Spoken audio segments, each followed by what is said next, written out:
Hello, it's Ryan from 2minutetennis.net, and in this video, I'm going to share 5 common serve mistakes and how you can correct them. So, mistake number 1, using a forehand grip rather than a Continental. So, the way you're going to decide whether you're making these mistakes or not is not by just using your imagination or thinking back to when you went out and practiced your serves. You're going to go out, you're going to hit a bucket of serves, and you're going to film yourself while you do it. Just rest your phone on the back fence and film yourself, and you're going to look to see if you have any of these mistakes. Starting with the grip. You'll know what type of grip you have by where your strings are pointing at the beginning of your serve. See, when you use the proper grip, the Continental grip, it leads to the racket being slightly open. Open meaning the strings are pointing slightly up. When you use a forehand grip, it begins with your strings facing down. If you ever see someone beginning their serve and they're bouncing the ball with their racket like this, you kind of know what level of play they are. They're on the lower end of the scale of tennis players when they begin with their strings facing down. Now, all you have to do is look at this, right? Look at me and think about what level I play. And now I'm just gonna go like this and have a Continental grip, and now I'm gonna start like this. The difference is stark. It's a drastic difference in what you perceive my level of play to be just by starting with the racket face slightly open. Because the racket face is open when you have a Continental grip, typically, not all players, I'm just speaking in generality here.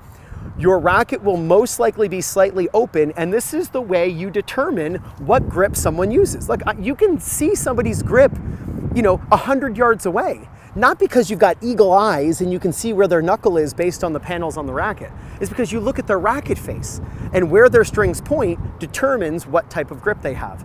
So when you begin your serve, I want you to use a Continental grip. Don't bounce the ball with your racket, only bounce the ball with your hand, and begin with your racket in your hand in such a way that the racket is naturally open. And that's the grip that I want you to use on your serve. Mistake number 2. It's called down together, up together. Let me show you what that looks like. It'll be very easy to understand what I'm talking about here. Down together, up together. Where the arms go down and up together. Rather than thinking down together, up together, I want you to think turn, toss, salute.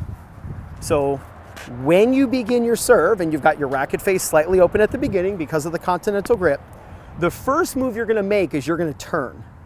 So you're going to think of showing the back of your front shoulder to your opponent. Much like a baseball pitcher turning and then unturning, coiling and then uncoiling, you're going to do that on your serve. So at the beginning of your serve, show your opponent the back of your front shoulder. You'll notice that I'm doing that with the racket and ball still touching. So it'll be very difficult if your arms separate to show the back of your front shoulder. So turn with your hands together. Show the back of your front shoulder to your opponent with the racket still resting on the ball.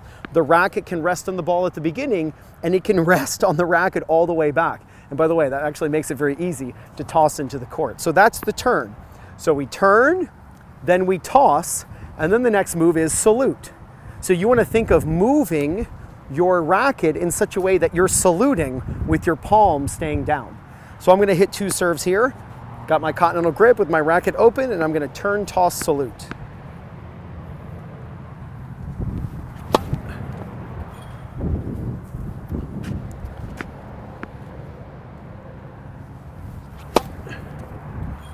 Turn, toss, salute. The next mistake I see, super common, a toss that is way too high. Let me give you a measurement, a time measurement that is going to help you. When the ball comes out of your hand, I want you to have the ball in the air between the time the ball comes out of your hand and you hit it to either be 0.6 seconds up to 0.9 seconds, anywhere in there. That's kind of the range of acceptability. If you hit the ball and go like this, then your toss is way too low. And if you go like this, then it's way too high, and it messes with the timing and the rhythm of the swing. So what I want you to do is, and this is a real measurement, when the ball comes out of your hand, start timing, right? So whether you've got some editing software, whatever you got, if you want to send the video to me and I'll do it and I'll respond back to you, just send me a video of your serve, Ryan at 2minutetennis.net, and I'll check out how long the ball is in the air for you, and I'll send it back to you. The ball coming out of your hand until you make contact should be between 0.6 and 0.9 seconds, anywhere in there. And the reason is that's the rhythm that allows you to use proper timing on your serve. I recently gave a lesson to someone, a Zoom lesson. I do Zoom lessons, I do about a dozen Zoom lessons a week for players all around the world. And this is where we meet live on Zoom and we discuss their technique and we do a side-by-side comparison of their technique versus the pros. It's awesome.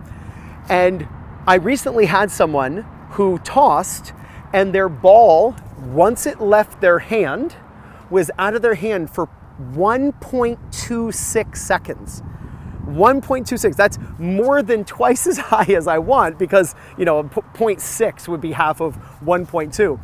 And because of that, it was killing the rhythm of his serve. And he had to find a bunch of stuff to do with his racket. He wasn't just pausing here, you know, because people are like, oh, it doesn't matter how high you toss, you just pause. Look, when you toss super high, the ball's accelerating through the window of opportunity. So you have a lot of time to swing, but not a lot of time to hit the ball. And that's actually the reverse of what you want. You want very little time to swing and a lot of time to hit the ball. Because you toss lower, you're forced to swing fast, which is good for your racket speed, but then the ball's kind of sitting there. Look at Nick Kyrgios. He doesn't have a super high toss, so he gets to hit more of a stationary ball, so it's actually much easier to hit.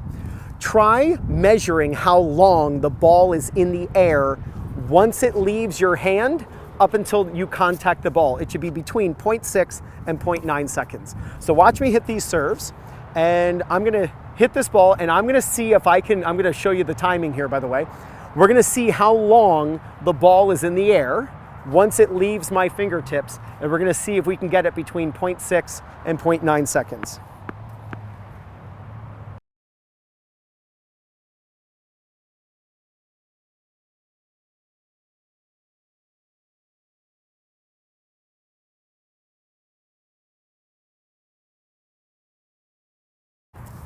All right, next idea. Super common, and you've probably seen this before, and it is going palm up. You don't want to get into the waiter's tray on your serve, and it looks like this. Your strings immediately face the sky, and then you hit. And sure, you can produce a pretty good serve, but it's not reliable, and you can't spin the ball. I'm gonna get, right now, a birthday hat. The type of motion I want you to use on your serve is the type of motion you see Sam Groth using, and Novak Djokovic, and Roger Federer, and Naomi Osaka. This is the type of motion where the racket passes in over the head and knocks off a birthday hat. By the way, when you wear a birthday hat to practice this, don't put it in the back. I've seen coaches on YouTube here and they say, oh, the birthday hat doesn't work. And they put the birthday hat back here saying, you know, when you tilt your head like this, then there's no hat to hit, right? You want the birthday hat kind of like a unicorn horn. You want it on the front part of your head. That way, when your head tilts back, you can still hit. When you go into the waiter's tray serve and your strings face the sky, and it's usually down together, up together, by the way, kind of all these tips are related. You'll see the strings face the sky and the racket kind of comes to a stop. So it looks like this, and then they hit. What should happen, remember that saluting idea with turn, toss, salute. When you move the racket and bend your arm to salute, the racket should pass in over the head and hit the birthday hat. The racket makes this move. I would love to get on the court someday with Roger Federer and have him hit a serve while wearing a birthday hat. And I can tell you, he would hit the birthday hat every single time. If any of you know Roger Federer, please contact me, Ryan at 2minutetennis.net. I will absolutely fly anywhere in the world to have a chance to be on the court with Roger Federer and have him hit a birthday hat serve. But here's the idea.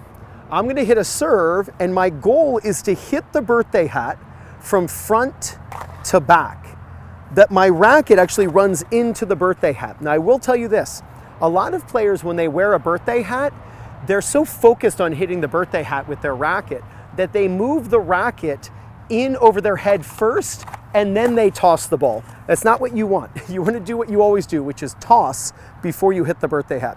But let me hit some serves here, and I am going to hit the birthday hat with my racket.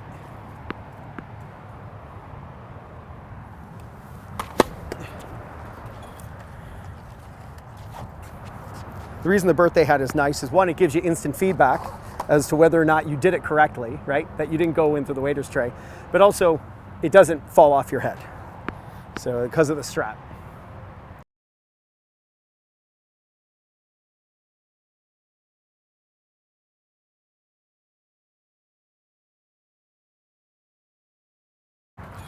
So wear a birthday hat. Get the racket to pass in over the head from front to back. And the last idea is the idea of hitting, the mistake is hitting a serve with no spin. Thinking that flat serves have no spin. Flat serves have spin. Flat serves have a lot of spin, just not as much spin as kick serves or topspin serves or slice serves. But the idea that you're gonna hit the ball and there's no spin on it, and you see Wilson 4 going away from your racket as the ball is like a knuckleball in baseball where you throw it and there's literally no spin on the ball. That's not what you want. You want side spin on your serve. And by knowing that, kind of beginning with the end in mind, that we want to hit a side spin serve, that we want the ball to kind of rotate like the earth or rotate like a basketball player spinning a ball in their finger, it gives us the willingness to come up on edge. Even when players knock off the birthday hat, they often get into this position and they open up their racket way too early when we want to stay on edge and we want to pronate late. I've noticed that the players who are very open at this point and their strings are facing the sky, it's typically because they're thinking of hitting a flat serve, a serve that has no spin on it. Even your fastest serve should have a tiny bit of side spin. Otherwise, you're most likely going to hit backspin, and remember in the first tip, backspin makes the ball want to rise. So to get your racket to come up on edge, which is what we want, I've noticed that encouraging people to hit side spin, even on their fastest serves, gets their racket to come up on edge. So I'm going to hit some serves. In fact, I'll do this one in slow motion. And when I come up, you're going to notice that before I hit the ball, my racket is on its edge. Now I'm going to pronate, so I'm going to spin the ball, and then you're going to see my strings facing off to the right. But watch how I lead up with the edge, but put side spin on this ball.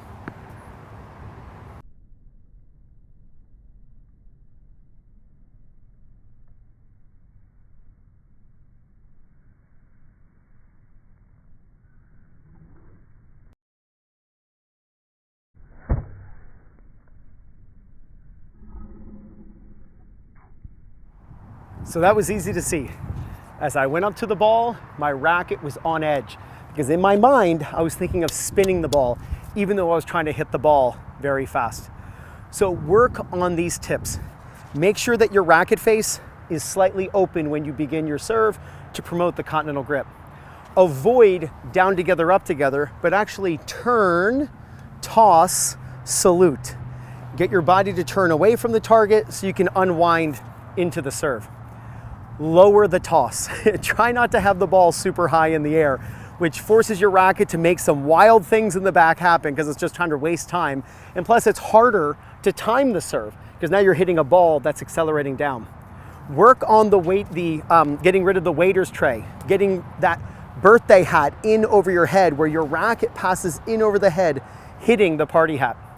And last, think of hitting side spin serves, even on your fastest serve. Try to make the ball rotate around like the earth, leading with the edge. You work on those 5 tips and you solve those 5 mistakes on your serve. There is no doubt. You're going to gain confidence, win more matches, and play much better tennis. This is Ryan Reedy from 2minutetennis.net. You got this.